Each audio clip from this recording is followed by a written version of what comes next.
Cellphone பயன்பாடு அதிகரித்திருக்கும் நிலையில் smart phone vision syndrome என்ற பாதிப்பு மக்களை அச்சுறுத்தி வருகிறது. அதன் அறிகுறிகள் என்ன, பாதிப்பிலிருந்து தப்பிப்பது எப்படி என்பதை நியூஸ் அண்ட் வியூஸ் பகுதியில் விளக்குகிறார் செய்தியாளர் வேதவள்ளி.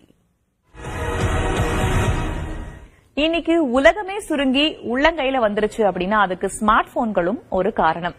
அதனாலதான் சிறியவர்களிருந்து பெரியவங்க வரைக்கும், கிராமத்திலிருந்து நகரம் வரைக்கும் எல்லாருடைய வீட்லயுமே ஸ்மார்ட் போன் அப்படிங்கிறது இன்றைய காலகட்டத்துல அத்தியாவசியமாவே மாறிடுச்சு. ஆனா இதுல எந்த அளவுக்கு நன்மைகள் இருக்கோ சில தீமைகளும் இருக்கு அப்படின்னு எச்சரிக்கிறாங்க மருத்துவர்கள்.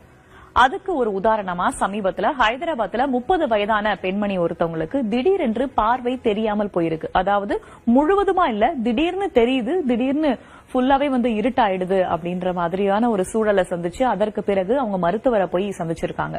அப்ப மருத்துவர்கிட்ட அவங்க சொன்ன விஷயம், கடந்த ஓராண்டு காலமாக தினமும் அவங்க ஸ்மார்ட் போன்ஸை யூஸ் பண்ணிருக்காங்க. பகல் நேரத்துல 8 இருந்து 10 மணி நேரம் உபயோகப்படுத்திருக்காங்க. இரவு நேரத்துல விளக்குகள் எல்லாம் அணைச்சிட்டு 2 இருந்து 4 மணி நேரம் வரைக்கும் அவங்க ஸ்மார்ட் போன் யூஸ் பண்ணிருக்காங்க. இதை பரிசோதித்த மருத்துவர் சொன்ன விஷயம், உங்களுக்கு ஸ்மார்ட் போன் விஷன் சிண்ட்ரோம் வந்திருக்கு அப்படின்னு சொல்லியிருக்காங்க. ஏற்கனவே நம்ம கம்ப்யூட்டர் விஷன் சிண்ட்ரோம்லாம் கேள்விப்பட்டிருப்போம். அதன ஸ்மார்ட் போன் விஷன் சிண்ட்ரோம் அப்படின்னா கண்களுக்கு சோர்வு அல்லது பலவீனம் ஏற்படுவது. எப்படி நம்ம ஒரு ஜிம்ல போயிட்டு ஒரு ஒர்க் அவுட் பண்றோம், ரொம்ப நேரம் பண்ணிட்டு இருக்கோம் அப்படின்னா ஒரு 5 நிமிஷம் நமக்கு ஒரு கேப் தேவைப்படுது, ஒரு இடைவெளி தேவைப்படுகிறது இல்லையா? அந்த மாதிரி தான் கண்களுக்கும் சோர்வு ஏற்படும், கண்களும் பலவீனம் அடையும் தசைகளை போலவே. ஆனா அது பலருக்கும் தெரியாததுனால தொடர்ச்சியாக உபயோகப்படுத்திட்டே இருக்காங்க. இதுவும் எஸ்விஎஸ்க்கான ஒரு பாதிப்பா அமையுது. அது மட்டும் இல்லாம டிஜிட்டல் திரைகள் எப்பவுமே வெப்பத்தை உருவாக்கும். அதை நம்ம பெரிதளவுல உணர மாட்டோம். இதனால கண்கள் வறண்டு போறதுக்கான வாய்ப்பு இருக்கு, பார்வை கோளாறுகள் ஏற்படுவதற்கான வாய்ப்புகளும் இருக்கு அப்படின்னு சொல்றாங்க. இவை எல்லாமே எஸ்விஎஸ்ல தான் வகைப்படுத்துறாங்க, ஸ்மார்ட் போன் விஷன் சிண்ட்ரோம்ல வகைப்படுத்துறாங்க. சரி, இதற்கான அறிகுறிகள் என்னென்ன, அந்த பெண்மணி என்னென்ன அறிகுறிகள் எல்லாம் சொல்லியிருக்காங்க அப்படிங்கறத பார்க்கலாம்.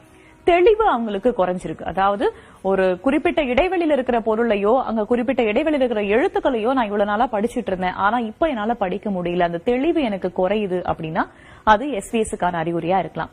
அதே மாதிரி திடீர்னு அவங்களுக்கு பிளாஷ் எல்லாம் வந்து போயிட்டு இருக்கு, ஜிக்ஸாக்கான கோடுகள்லாம் இடையிடையே அவங்க போயிட்டு இருக்கு. அது மட்டும் இல்லாம திடீர்னு அவங்க பார்வையற்றதாக மாறிடுறாங்க. திடீர்னு நல்லா கண்ணு தெரியுது, திடீர்னு பார்த்தா இருண்டு போயிடுது. இந்த மாதிரியான அறிகுறிகளை அவங்க சந்திச்சிருக்காங்க. இதை பரிசோதித்த மருத்துவர் சில தீர்வுகளையும் முன் வச்சாரு. முதல் தீர்வு நேரத்தை குறைத்தல். நீண்ட நேரம் நம்ம போன் பயன்படுத்துறத குறைக்கணும் அப்படின்னு சொல்லியிருக்காங்க. அதே மாதிரி தூரத்தை பராமரித்தல். இன்னும் சில பேர்லாம் பாத்தீங்கன்னா இங்க வச்சு பயன்படுத்துவாங்க, அப்படி பயன்படுத்தவே கூடாது, குறிப்பிட்ட இடைவெளியில தான் பயன்படுத்தணும் என்ற அறிவுறுத்தல மருத்துவர் வழங்கியிருக்காரு.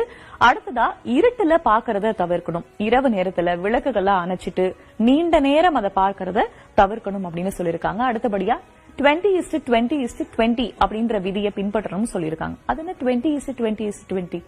20 நிமிஷத்துக்கு விடாம நம்ம ஸ்மார்ட் போனை பயன்படுத்துறோம் அப்படின்னா அந்த 20 நிமிஷம் முடிஞ்ச உடனே போன் எடுத்து வச்சுட்டு 20 அடி தூரத்துல ஒரு 20 வினாடிகளுக்கு பார்க்கணும் அப்படின்னு சொல்லியிருக்காங்க. இதன் காரணமாக இந்த தசைகளுடைய அணுகுமுறையில கொஞ்சம் மாற்றம் ஏற்படும். அதனால பார்வை குறைபாடோ அல்லது பார்வை கோளாறுகள் நம்ம தப்பிச்சுக்கலாம் அப்படின்னு மருத்துவர்கள் ஆலோசனை வழங்குறாங்க.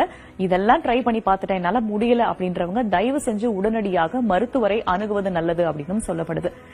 இந்த ஸ்மார்ட் போனால இது மட்டும் இல்ல, இன்னும் சில பிரச்சனைகளாவும் ஏற்படுது. ஒன்று உடல் பருமன், இன்னொன்னு தூக்கமின்மை, தூக்கத்துடைய நடுவுல திடீர்னு எந்திரிச்சிருக்கிறது. இந்த மாதிரி பிரச்சனைகளும் ஏற்படுவதற்கு வாய்ப்பு இருக்கு.